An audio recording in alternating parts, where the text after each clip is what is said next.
नमस्कार।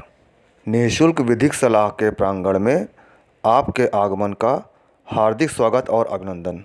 मैं स्वप्निल श्रीवास्तव, अधिवक्ता, उच्च न्यायालय। लिव इन रिलेशनशिप समाज का ज़बरदस्त प्रचलित विषय।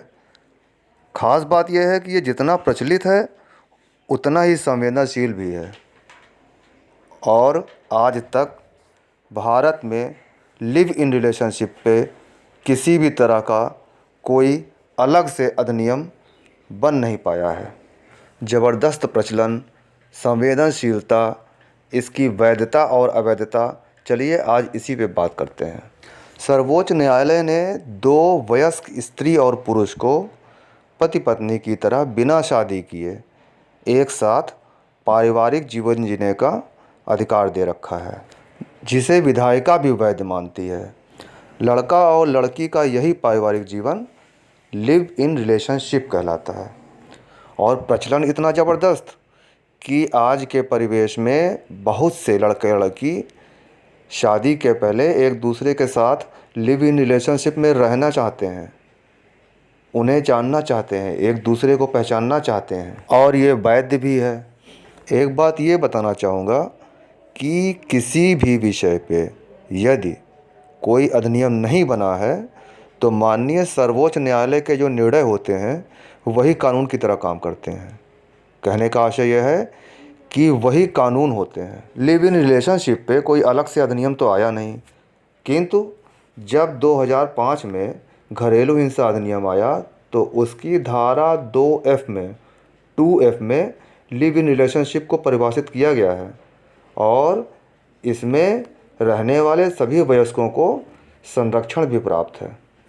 सन 2013 में इंदिरा शर्मा वर्सेस VAV शर्मा के केस को निर्णीत करते हुए माननीय सर्वोच्च न्यायालय ने लिव इन रिलेशनशिप की वैधता हेतु कुछ शर्तों को निर्धारित किया है, जिन्हें जानना भी आवश्यक है।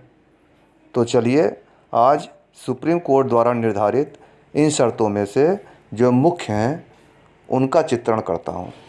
दो वयस्क लिव इन रिलेशनशिप में पति पत्नी की तरह रह रहे हैं और सभी घरेलू सामान का उपयोग कर रहे हैं, इसकी सूचना समाज में होनी ज़रूरी है।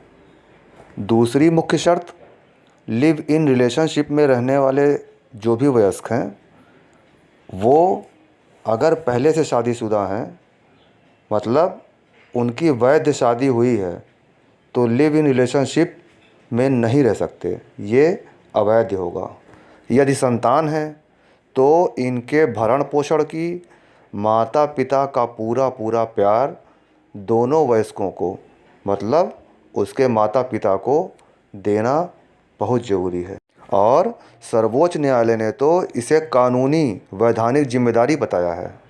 इन संतानों का माता पिता के चल अचल दोनों संपत्तियों पर पूरा अधिकार होगा, चाहे वो पूर्वजों से प्राप्त हो या उन्होंने खुद ही बनाई हो। सर्वोच्च न्यायालय ने उन्हें वैध उत्तराधिकारी घोषित किया है। लिव इन रिलेशनशिप के दौरान महिला का पुरुष पर लगाया गया बलात्कार का आरोप वैध नहीं होता। शर्त यह है कि महिला की उम्र 18 वर्ष से कम नहीं होनी चाहिए। महिला की उम्र यदि 18 साल से कम हुई तो बनाया गया शारीरिक संबंध बलात्कार की ही श्रेणी में आता है, चाहे महिला का समर्थन ही क्यों न प्राप्त हो, और आरोप गलत होने पर उसे गलत सिद्ध करने की पूरी वैधानिक जिम्मेदारी पुरुष की होती है। अगली मुख्य शर्त, लिव इन रिलेशनशिप में रहने वाले स्त्री पुरुष एक समय में सिर्फ एक ही रिलेशनशिप में रह सकते हैं। एक बात फिर से दोहराना चाहूँगा, लिव इन रिलेशनशिप में रहने वाले स्त्री पुरुष, लड़का लड़की का वयस्क होना आवश्यक है, तभी ये रिलेशनशिप वैध होगा और लड़का या लड़की के नाबालिग होने की स्थिति में उनके पारिवारिक सदस्य उनके खिलाफ कानूनी कार्रवाई करने के लिए पूरी तरह स्वतंत्र हैं। दुर्भाग्य से कभी कभी संबंध टूटने की स्थिति में आ जाते हैं, तो यहाँ यह बताना चाहूँगा कि लिव इन रिलेशनशिप के संबंध जो हैं ये अगर टूट रहे हैं या ख़त्म हो रहे हैं तो इसमें दोनों पक्षकारों की सहमति अति आवश्यक है। बिना सहमति के संबंध का तोड़ना अपराध है और उस पक्षकार को अपराधी की श्रेणी में लाकर खड़ा कर देता है। अगली शर्त बहुत महत्वपूर्ण, इस पे ध्यान देना बहुत ज़रूरी है।